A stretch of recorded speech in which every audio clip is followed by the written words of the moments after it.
Pakabukla na 170 senior citizen manipod kadagiti nagdudu mga ili ti probinsya. Tinakaawat ti cash gift manipod iti gobyerno iti babayan ti Expanded Centenarians Act of 2024. 167 kadagitoy tagtaw NT 80, 85, 90 ken 95 ang nagkasangay iti March 17 to December 31, 2024, January 1 to December 31, 2025, ken January 1 to 31, 2026, ken nakaawat ti 10,000 pesos. The first wave ti cash gift distribution ken indaulwan ti National Commission of Senior Citizen. Dagiti ako haan pa yung nakapag-apply na nag-birthday iti 2024. Dawatan mo na pangaasi data, isubmit dan before March 31, before katapusan dahil nga bulan. Kadiyayin ako iti last na pa nag-accept ni iti applications na dito nag-birthday iti 2024. Kalas di pa nang waras min tatanga tawon. Last na pa nang alada diti cash gift da ito June.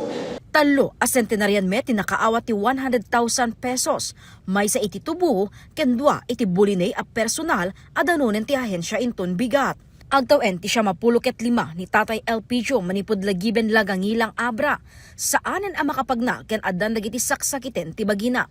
Ti kaykaysuna nga anak na ani Mirna ti mga aywan kadakwada iti asawa na. Babaen iti Republic Act 11982 with the Expanded Centenarians Act of 2024 karaman iti edad di Tatay Elpidio kadagiti makaawat ti cash gift. Para pagbiyaga gatang tagas, gatang ti bagat, adong pagkatapuran naman. Ti pa nakapataod ti linteg, ket gagem amay kan importansya dagiti Filipino senior citizen. Full of challenge, ma'am. We embrace kasi nanya tinaramid da idi kanya tayo, isumat ti yaramid ita kanya da. Ipaay tayo mat di sakripisyo dakan panangaywan da idi kanya. Siyempre, no, agdi ka nga tadagyan an na yun nan, mamaungot. So, anong kalab ni tatang mo? Sobra po. 100% gaya ng love niya sa akin. Dakil nga pagyamanan mi amam ta, aglalo no kakastoy nga aidson, ado ti kasapulan da, aglalo ti diaper.